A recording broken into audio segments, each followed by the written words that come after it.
Okay, guys, this is the moment, episode 100. I didn't think I would actually get to an episode 100, but to have the guest who was on episode 100, it is not only surreal, it's fantastic. How are you, Brad? I'm doing great. It's kind of like being on episode, 4. Yeah, it's like coming back on a TV show. You know when they kill off a character and they bring the guy back? It was all a dream or some shit like that. I'm delighted to be here. Well, thank you for doing it. We have a topic today that I think is wondrous. It's fascinating. Who doesn't like to be in love? You have agreed to talk about something very personal, and I appreciate it. Share that with our listeners. It's only between us, and that is how to stay in love, how to stay in a healthy, vibrant relationship as an entrepreneur.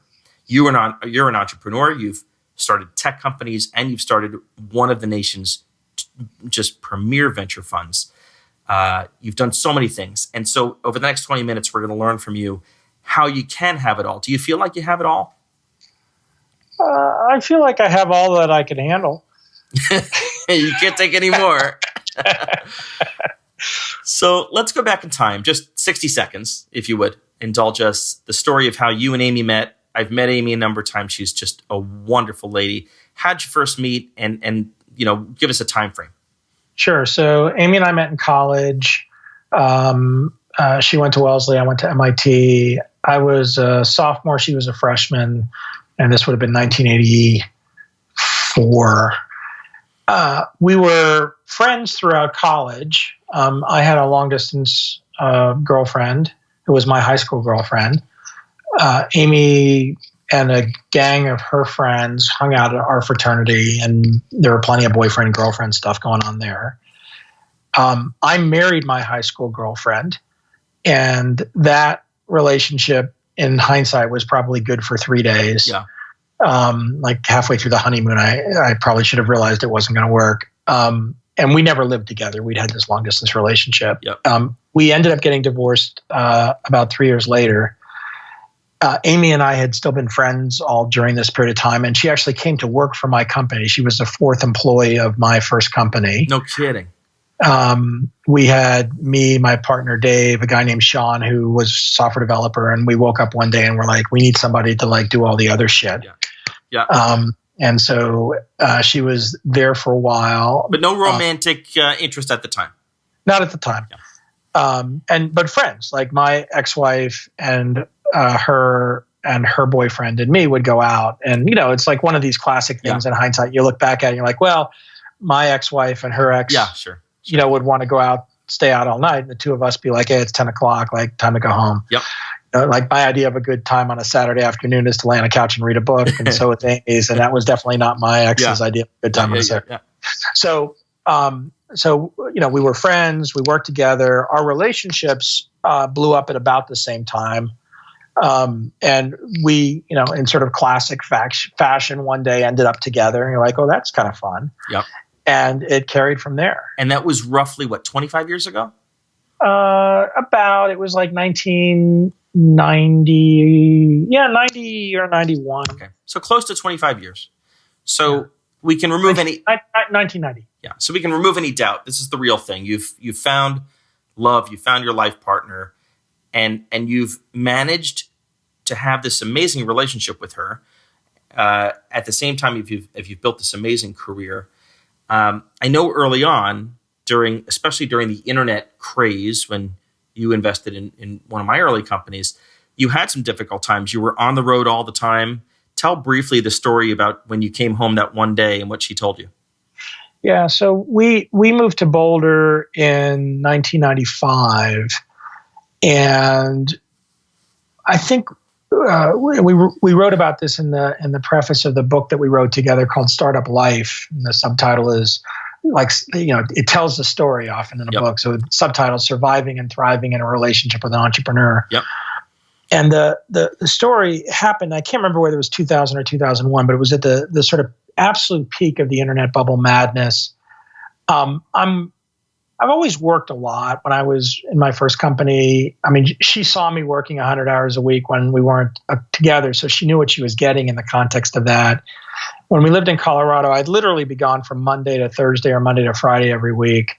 And we got to the place where what she would talk about on the weekend is she'd be getting the dregs, like the dregs in the bottom of a keg of beer. Yeah, yeah. And literally she'd like patch me up on Saturday and Sunday and send me back out into the world. And it was self-inflicted. I mean, I was behaving this way in the context of my work and my boundaries and how I thought about work. Right. And we had this weekend that was probably the nadir of the relationship. We went to visit two friends in Newport, Rhode Island, friends Warren and Alana. I was in Boston. Amy flew to Boston. I picked her up in a car. Or the car picked her up at the airport and then came and picked me up at the company I was at. I was waiting outside on the phone. I, waved hi at her, got in the car on Still on the phone. Yeah. Yeah. We drove to Rhode Island from Boston, whatever, 90-minute drive, a little bit less. I finished my phone call somewhere, into the car drive, said, hi, how are you? Hey, great to see you. All the happy stuff when you see your spouse after not seeing him and her for a week. And then the phone rang. Hang on. I answer the phone call, talk on the phone to my friend's house. We get to my friend's house kind of like 2 or 3 in the afternoon. And, I've still got a ton of shit to do. And this is back before you'd sit in front of your computer and grind on email. So I'd have like all this printed paper that I was going through and scribbling notes on shit and reading stuff and tearing shit up. And so we sat on our friend's porch on this beautiful, summer day in Rhode Island. And I'm like doing my work and they're having a drink and having a snack. We go out to dinner and we're at the restaurant and we sit down and we order and my phone rings. So it's Friday night, my phone rings and at least I'm smart enough not to answer it at the table, right? So I say, this is before caller ID. I got to get this. I think I got to get this. I get the phone. I go out. I talk out in the lobby of the restaurant. I go back to the table and they're eating dessert. Oh boy. Okay. You get a sense where this is going. We go back to the house, and at this point, it's pretty cold, and now I'm trying to at least be friendly again, but I've kind of fucked it up completely. We get into bed, and I heard early on something after I got divorced, like never get into bed angry, right? Never go to sleep angry with your spouse. You get into bed, when there's something wrong. Like it's really obvious when you get into bed. Yeah, there's no doubt, right? There's just no doubt. And I said, you okay? And she says very quietly, I'm done. And I said, yeah, this was a really long week. I'm really tired. I'm done too. I'm so looking forward to a great weekend with you. And she's like, no. You're not even a good roommate anymore. Yeah.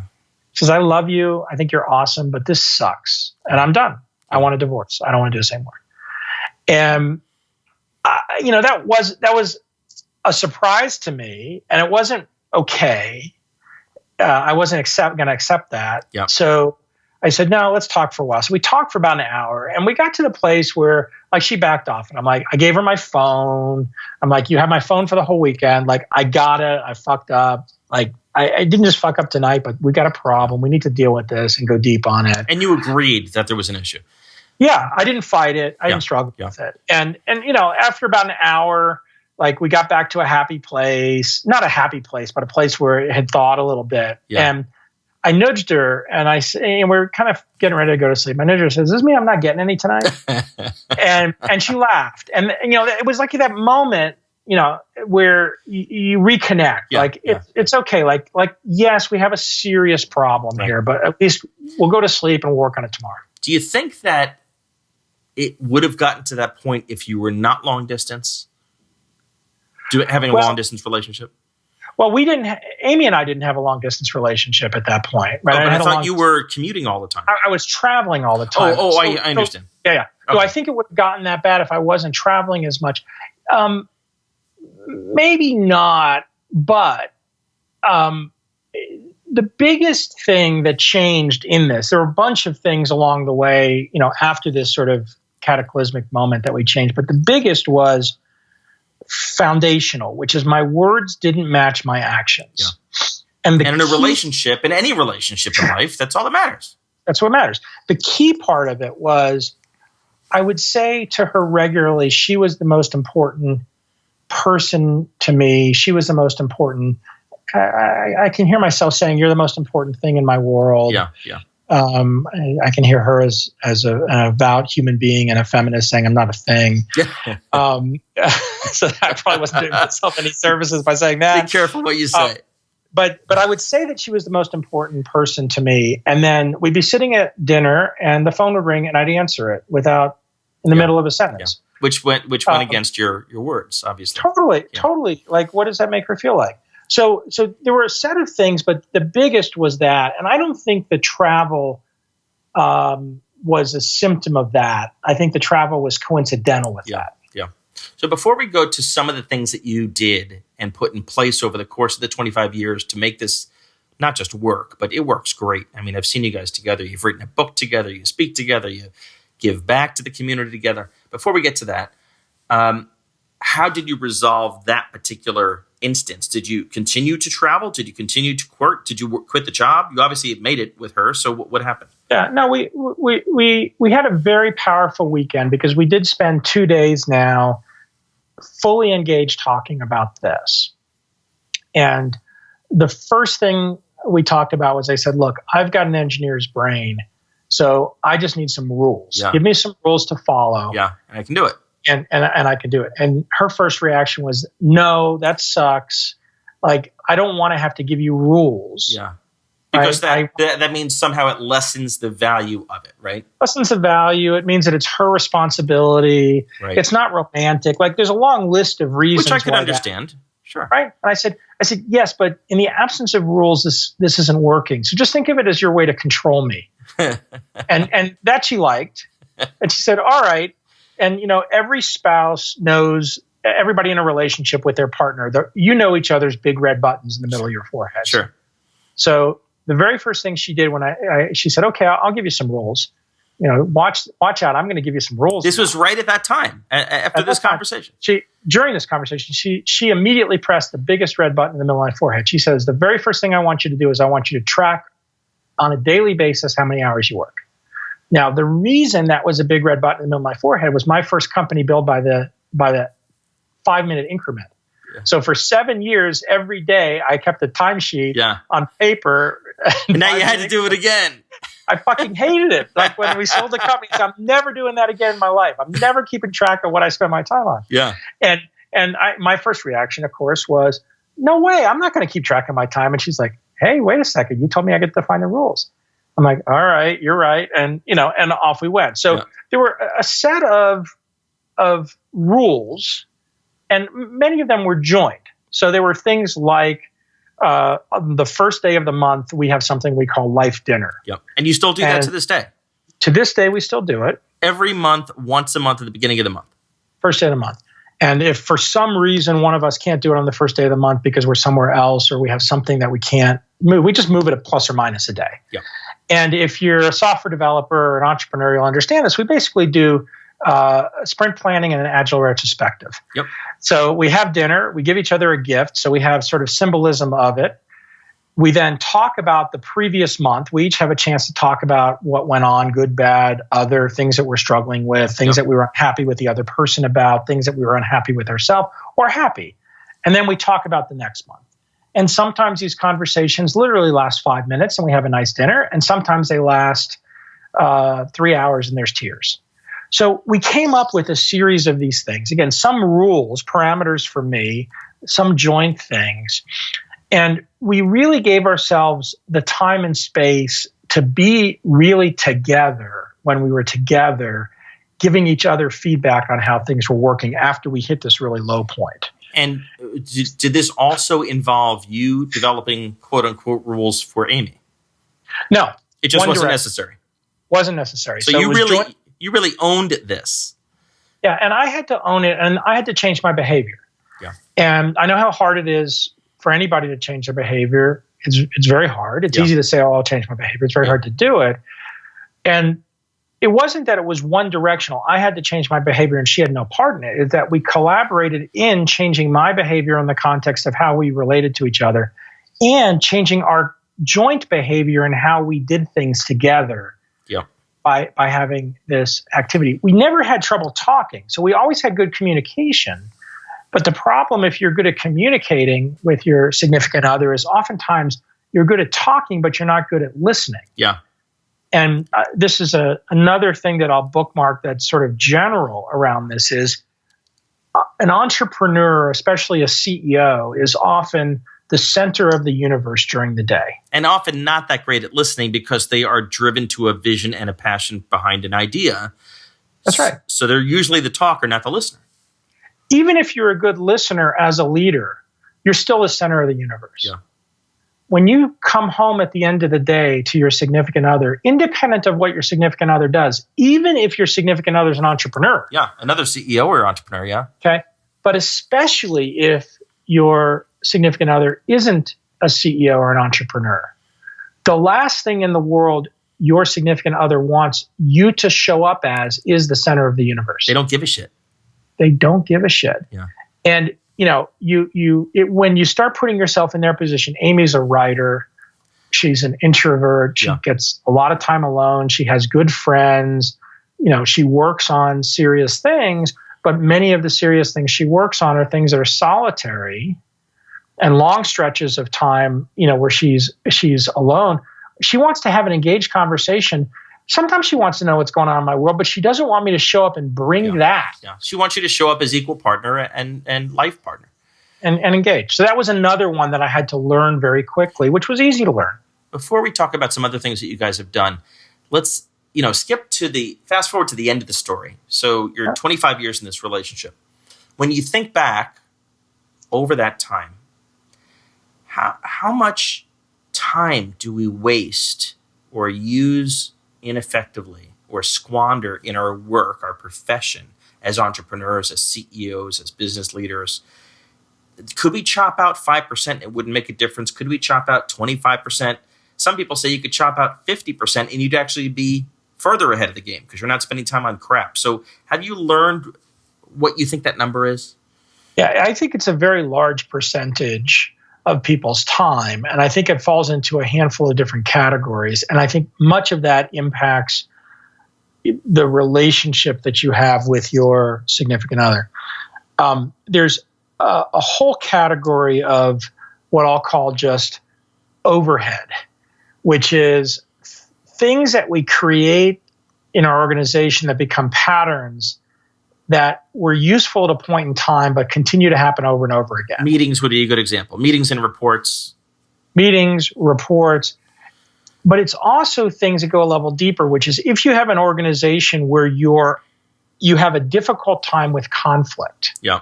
The cultural norm of your organization is one where conflict is a challenging thing. We could spend hours talking about the different types of challenges. Yep. One of the ways that organizations waste a lot of time in those situations is people spend a lot of time trying to justify their position through written stuff, through communication, through meetings, or they create a lot of situational activity that distracts from what the conflict is as a way to try to get people to get on the same page or some cliche like that. Sure. So there's a whole bucket of that, which is just activity that gets institutionalized as overhead. Second is we spend an enormous amount of our own time on things not of our choosing. And one of the challenges, and it's a chronic challenge for an overscheduled person, is when you hit a point of being at a certain amount of work, you stop like even trying to sort for it. You're like, fuck it, I'm so busy, I'll just deal with it. You just surrender to it and let it overwhelm you like a wave of an ocean. And you let it choose what you're going to spend your time on versus you choosing what you're going to spend your time on. So all this sounds, great, obvious, important. What is an entrepreneur to do? You don't always get to pick and choose. How often do you take a step back and make a significant difference in what it is you're doing? And how do you do that without turning your life upside down or your business upside down? In the let me do it in the context of a relationship, because I think it's more tied to what we're talking about. In the context of a relationship, you can set very clear boundaries that give you space to both engage in your relationship, but also change the tempo of what's going on with your work so you can actually reflect on what you're spending time on. So I don't take phone calls after 8 o'clock or whatever. Right. I don't take phone calls after 8 o'clock. My father, an example that he set that was a good example was he was a doctor. He was on call. So oftentimes in the evenings, he'd have to do rounds or he'd have things that would happen. But he was home for dinner Monday through Friday with us every night, 6 o'clock. It was just non-negotiable. That was what he did. He was at 6 o'clock for dinner. Every now and then he'd have something that like, Dad has a meeting tonight was a special thing, not oh, Dad's coming to dinner. It was the exception, not the rule. Yeah. That's right. Another example, and for me, it comes from the Jewish tradition. I grew up Jewish. I'm not religious, but it comes from that tradition, which is I like to call it a digital Sabbath, which is there's a whole percentage of the population that from Friday sundown to Saturday sundown doesn't work, doesn't engage, takes it as reflection. And many of the people who participate in that tradition are very successful entrepreneurs and very successful business people. So they've been proof that it can work and you can invest that time in the relationship. They have a religious or a belief system motivation for it that enforces it. I've enforced that without that belief system motivation. I've just said, you know what? From Friday night to Saturday night, I'm not working. I'm not on my email. I'm going to spend time on what I want to spend time on. That might mean that I lay on the couch and read a bunch of stuff that is work related. That might mean that I get together deliberately with some people, with Amy that has a work context. But I'm not. But you're still together. We're together. I'm not on my email. I'm not taking phone calls. I'm not feeling the existential stress of the week. I'm giving myself that space and time. Now, there's a whole, a long, long list of these kinds of things. But as the entrepreneur, defining these for yourself and then building them in as rituals is even more important than being deliberate about what you choose to do. So here's another example, totally different. I tell this to people that go through Techstars who are away from their wife, husband, significant other, or kids. Yep. Right? So, you're at Techstars. And your family, whether it's a significant other or spouse and kids, for 90 days. And people say, well, I email, I text with my significant other, we do Skypes with the kids, a couple times a week. I'm like, awesome, do all that shit. Tomorrow, or on your way home from the office today, go buy a 24-hour store, buy 100 index cards.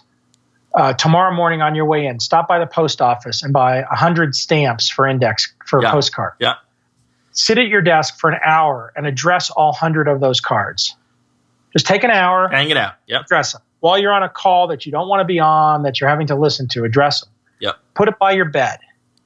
Either every morning or every night, write on the other side of that card a note to your family. Yeah. And on the way into your office, drop it in a mailbox. You're making it. You're putting your life on autopilot, but not in a bad way. It's just a way of making it so easy to let them know that you're thinking of them. Well, it lets them know you're thinking of them. You're going to think of them every single day when you wake up or when you go to bed, which is going to cause you to engage with them way more. Right. Than if you don't have that signal. They're going to have time travel, which is every day. They're going to open up the mailbox, and after about 3 or 4 days, they're going to have a steady stream of these physical things show up. Yeah, yeah. And it's going to be from 4 days earlier, 3 days earlier, 2 days earlier. How awesome is that? Like, you create this way in the midst of our busyness to very, very deliberately think about your significant other. One last on this one. I let Amy choose the ringtone for my phone. Yeah. Just for her, for her calls? For her calls. Yeah. So her ringtone, she chose it as the Imperial March. And whenever she calls, no matter what I'm doing, I take the call.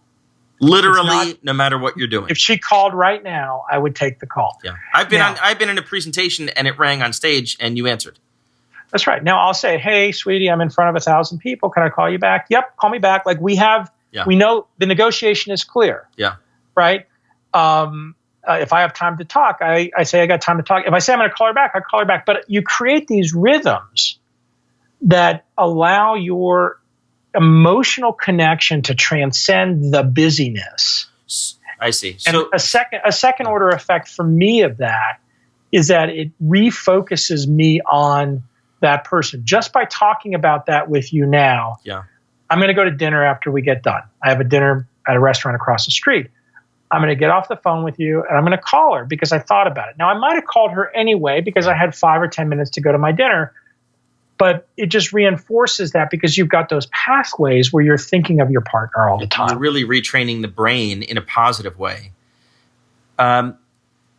Is there an electronic way that you and Amy stay in touch that you actually do feel is communication? You know, some people, like you said, from Techstars, email and video and texting. Is there one that you and she have actually found is a good tool, or they all are bad? Yeah. Well, it varies. The things that are our current rhythm are we love to wake up together. We love to go to bed together. And so when we're not in the same physical play, when we're home together, we literally get into bed together. And when one of us wakes up, the other wakes up. Yeah. We FaceTime first thing in the morning when the first person wakes up, or when we're going to bed. We get the time zones right. So whoever's on the better side of the time zone is the one initiating the call. Yeah. It's utterly hilarious when we screw that up. And it's the middle of the night. It's like it's 1 o'clock in the morning, whatever. Yeah. But we do that. And then, the other is we try to be very playful rather than serious throughout the day. So there's plenty of real communication. We have emails back and forth that are real communication, text messages back and forth that are real communication, phone calls that are real communication. But, even at 50, 51 and 50, we're pretty into emojis. Yeah. And I'm not totally sure what the strings of emojis she sends me mean sometimes, but I send her back a random string of emojis. Right? It's allowing yourself to be playful with each other. Yeah. In that communication, not one-dimensional playful, not like they're the sickness, lovey-dovey, can't stand them, saccharine sweet thing. But unique ways to stay in touch. Lots of random different stuff, and that playfulness in the midst of the activity, like, hey, can you, on your way home tonight, can you do this? Yeah. Is just as important a message as 3 big red purple hearts. Right. When Apple introduced the Apple Watch and they had all these features for staying in touch, and at first I was kind of bemused by it, but it is important to find these ways to leverage technology to touch the people that are important to you.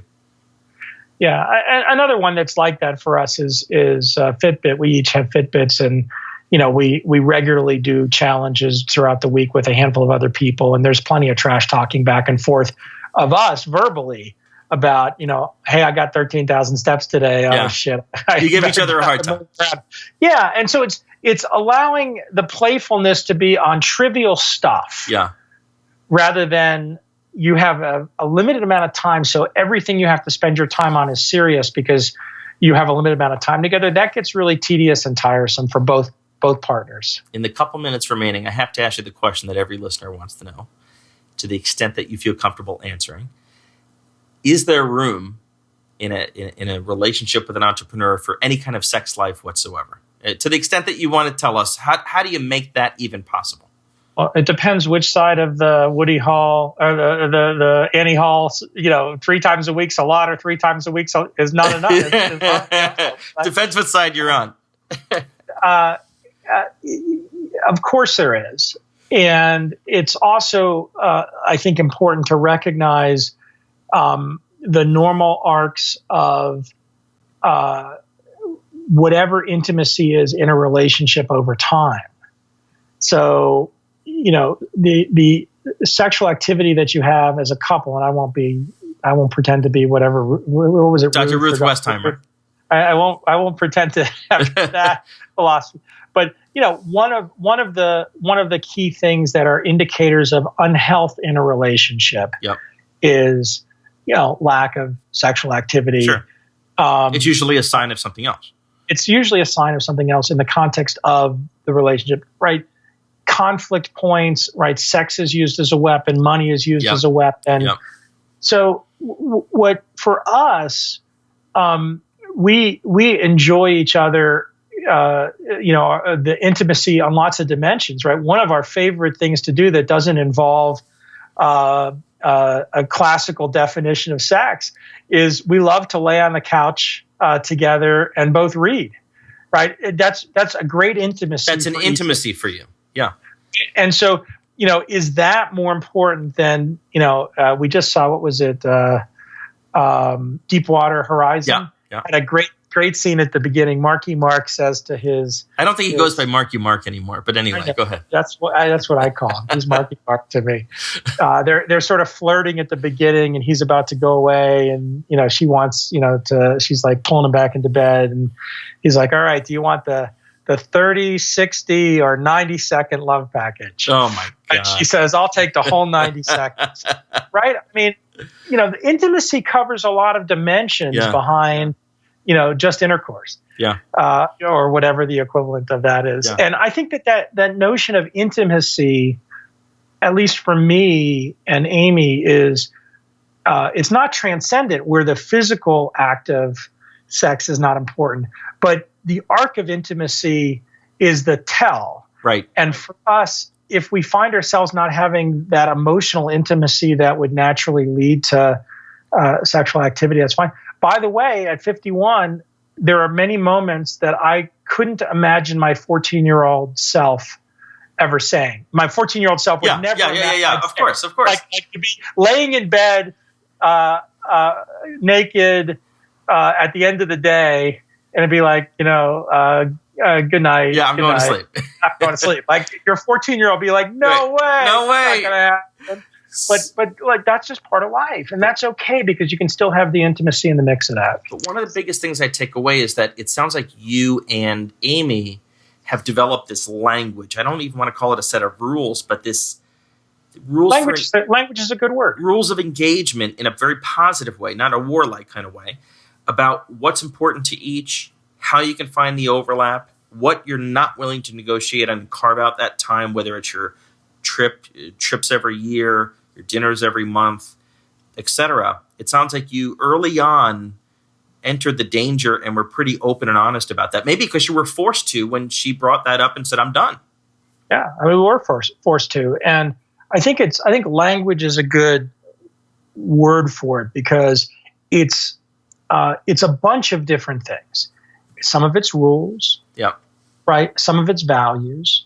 Right? We each have incredibly deep respect for each other. Yep. Truth is, value number one. There are things that are outlawed. Physical violence of any sort is not permitted in our relationship. Yep. Emotional violence is not accepted in a relationship. No there passive aggressive bullshit. Right. That's right. There are things that, physical violence can't happen. Emotional, I'm sure I say things that piss her off. She says things that piss me off. Yeah. But it's on a rare occasion. But when it happens, you have to acknowledge that it hurt. Yeah. You have to then talk about it. That's part of the language. Yeah. And the other person might be defensive immediately, but it doesn't defend and then dig in. It's like, if you felt hurt by that, I'm sorry. I didn't mean to hurt you, or I'm sorry, I meant to hurt you because I was really in a bad mood because I was angry at you because of this thing. Yeah. I'm angry at you because of this thing. Let's focus on why I'm angry, not this thing. And I'm sorry that I did this thing that made you angry, but it wasn't okay that, right? Like it's being able to work through that. Yeah. And over a long period of time, I think in relationships, you trend either positive or negative, right? That stuff starts to routinize. And for someone for an entrepreneur who is in a business where you're constantly trying to improve your business on all dimensions, right? Your job as the entrepreneur, you think about, how can I make my business better all the time? And if you apply those skills to the relationship, apply those things that you're good at, which is, how do I improve? What metrics do I use? What rules do I put in place? Systematize and put that in place with the relationship. It sounds like it can make a huge difference. Makes a huge difference, but remember, you're not the center of the universe. You're not the boss. You're now having to deal with an equal partnership. Yeah. And that's why a lot of co-founders don't make it. Same thing here. Exactly. Right. Well, yeah. Brad, I've known you for a long time, not as long as Amy, but you're such a mensch and so kind to share, enter the danger with us today. Jeff, any chance I get to talk to you about love is a good day. I agree with you. I love you too. I love you too. So thank you. How can people learn more about you and Foundry Group and get their hands on this amazing book that you and Amy put together? So the book is called Startup Life. You can buy it on Amazon, or if you go to startuprev.com, it's a website with all my books on it. I'm just Brad at Feld, Feld.com. I'm Twitter at bfeld. I try to respond to all my email. If you do send me something by email, do me a favor, start with the punchline. Yeah. and say where you heard it. I heard about you on Jeff's podcast. They'll say, I love you. I love the podcast. Yeah, I love the podcast. Great. Perfect. But start with the punchline. Think Great. of a guy who gets, hundreds of emails a day and tries to just process through. Fantastic. Brad, thank you so much for making the time. You're welcome.